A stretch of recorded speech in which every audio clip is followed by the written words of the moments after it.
Halo gengs, dimanapun kalian berada apa kabarnya? Semoga selalu diberikan kesehatan dan dijauhkan dari godaan syaiton. Karena pada kesempatan kali ini, saya akan mereview sekaligus membahas film yang membuat bulu kuduk merinding yang berjudul Sebelum Iblis Menjemput Ayat 1.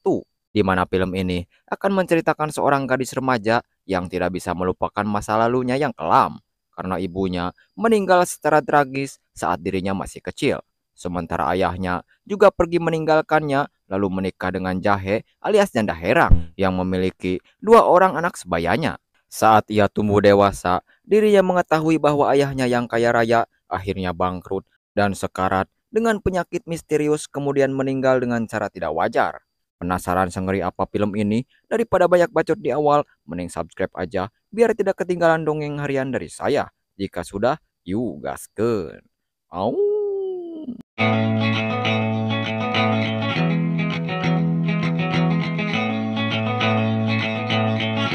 Film ini diawali dengan seorang pria yang bernama Lesmana.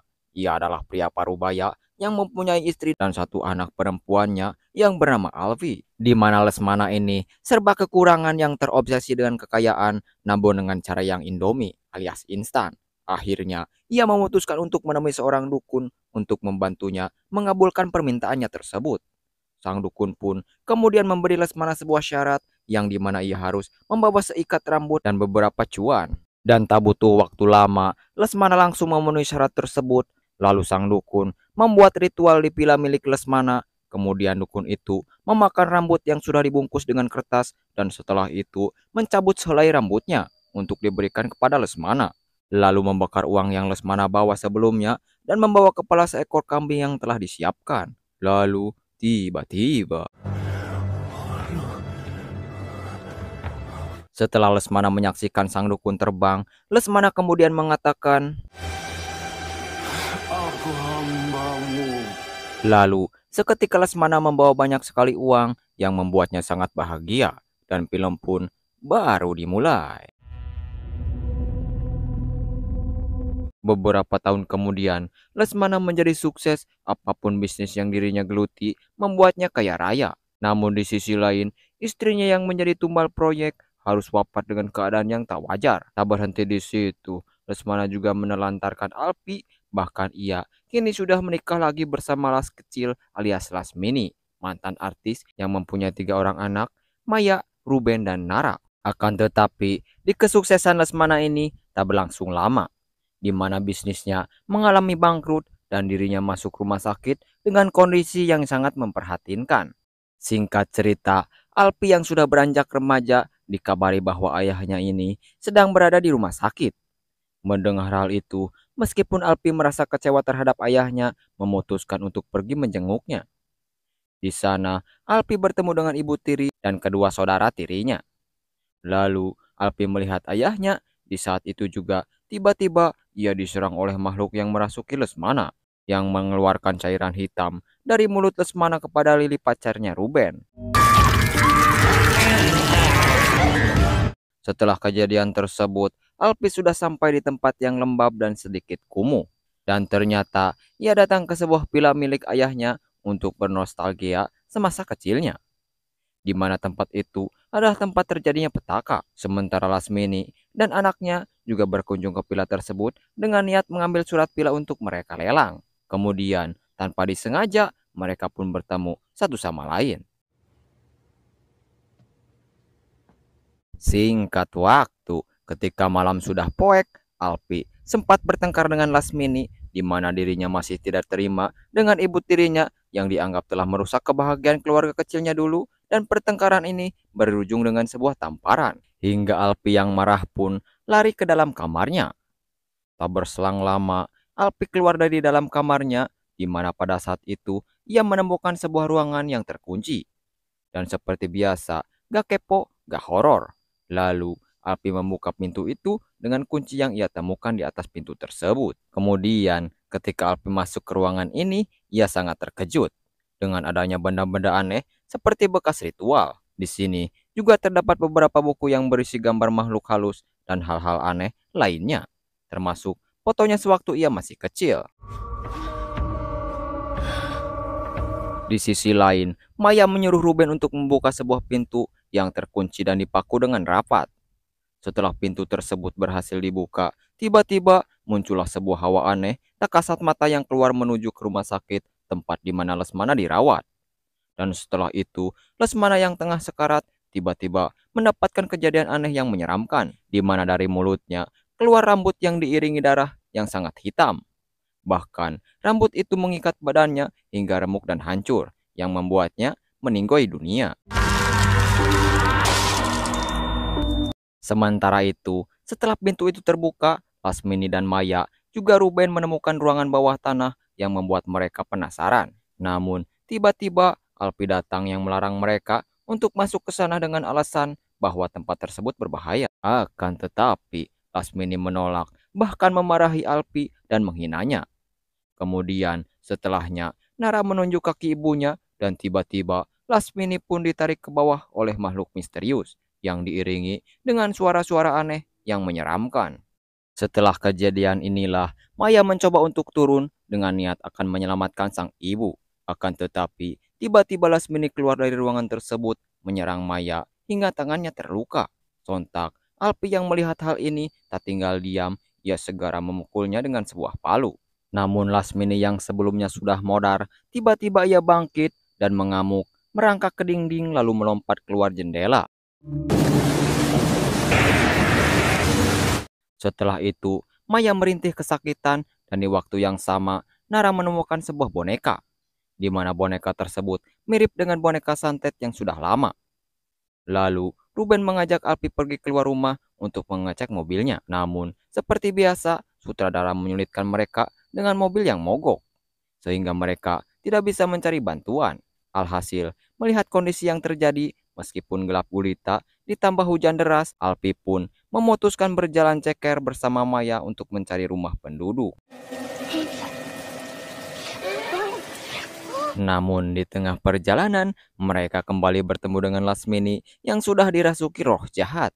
Akan tetapi, ketika mereka sedang bersembunyi, terjadilah kesalahpahaman antara Maya dan Alpi. Hingga ketika Maya menjauhi Alpi, tiba-tiba dirinya menghilang entah kemana.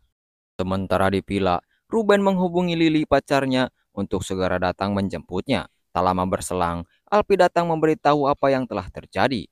Kemudian, Alpi menunjukkan Ruben sebuah ruangan yang ia temukan sebelumnya, di mana pada saat dulu, disinilah ayah mereka melakukan pesugihan sehingga banyak sekali benda-benda aneh yang menyeramkan.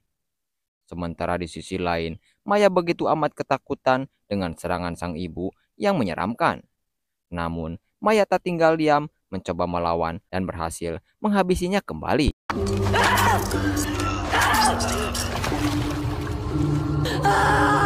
Singkat waktu, ketika Nara tertidur, ia diganggu oleh Jurig yang terus memanggilnya dan mengaku sebagai ibunya.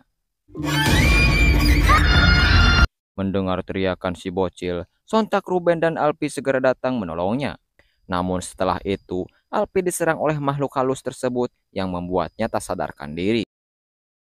Di sisi lain, Lily yang akan menjemput ayangnya kini sudah dekat dengan villa tersebut, namun sayangnya mobilnya mengalami mogok. Setelah itu, Lily dihampiri sosok yang menyerupai Maya dan menyerangnya dengan sadis yang membuat Ciwi ini modar di tempat. Sementara Maya yang asli berhasil pulang ke villa dan masuk ke dalam ruangan yang membuatnya ketakutan setelah mendengar suara tertawa yang sangat menyeramkan dan menyuruh Maya untuk sujud. Kemudian, Alpi tersadar dengan adanya suara yang bermain piano, yang ternyata itu ibunya. Namun, ketika Alpi bertanya, sosok tersebut menyerangnya dan ternyata itu adalah Maya yang sedang kerasukan. Akhirnya, Alpi, Nara, dan Ruben terjebak yang tak bisa keluar dari villa tersebut. Dan disinilah puncak ketegangan film ini terjadi, di mana dalam kondisi kerasukan, Maya pun memberikan pesan untuk Ruben agar dirinya membawa Alpi dan Nara ke ruangan bawah tanah. Namun, Ruben yang menolak mendapat serangan bertubi-tubi dari Maya melalui media boneka santet yang mematahkan tangan dan juga kakinya Ruben hingga terjatuh dari atas tangga. Tak berhenti sampai di situ, Maya juga mencabut kepala boneka santet itu yang membuat kepala Ruben terpisah.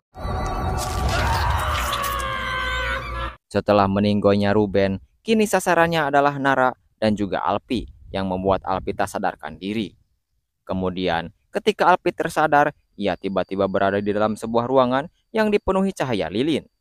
Dan di sanalah Alpi diperlihatkan bayangan masa lalu Lesmana yang dimana ayahnya dengan sang dukun telah melakukan pesugihan.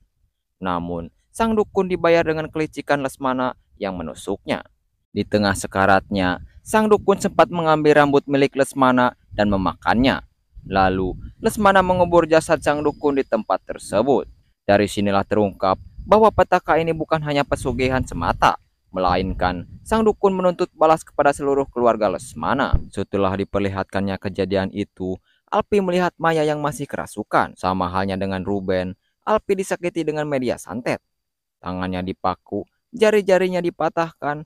Namun, saat boneka itu terjatuh, Alpi mengambil dan membakarnya hingga membuat setan itu terbakar.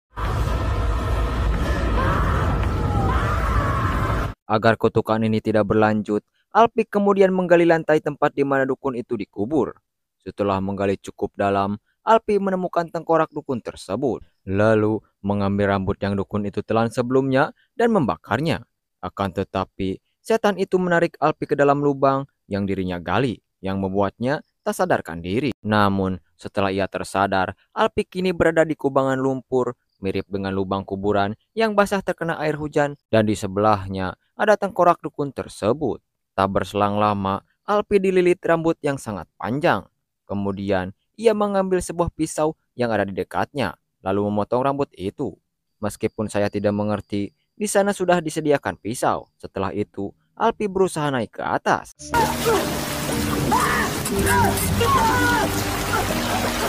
Kemudian, di sisa tenaganya, ia pun mendengar suara almarhum ibunya yang memanggil Alpi dan mengulurkan tangannya.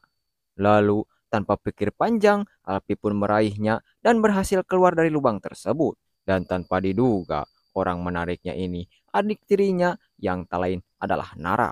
Singkat waktu, pagi hari pun tiba, di mana Alpi dan Nara berhasil selamat dari petaka yang mengancamnya. Kemudian, tanpa kita sadari, film pun tamat. Pesan yang bisa kita ambil dari film ini, janganlah mengambil jalan yang menyimpang agar dapat kekayaan yang instan. Sesungguhnya, kekayaan tersebut tidak akan bertahan lama. Ditambah lagi, sang penguasa tidak dianjurkan untuk ini dan masih banyak lagi kerugian yang akan menimpa. Bekerjalah dengan giat dan jujur agar hasil kita dapatkan bermanfaat dan belajarlah bersyukur atas apa yang telah diberikan olehnya. Saya pamit undur diri, mohon maaf atas kekurangannya dan semoga terhibur. Wassalamualaikum warahmatullahi wabarakatuh. Sampai jumpa di next video.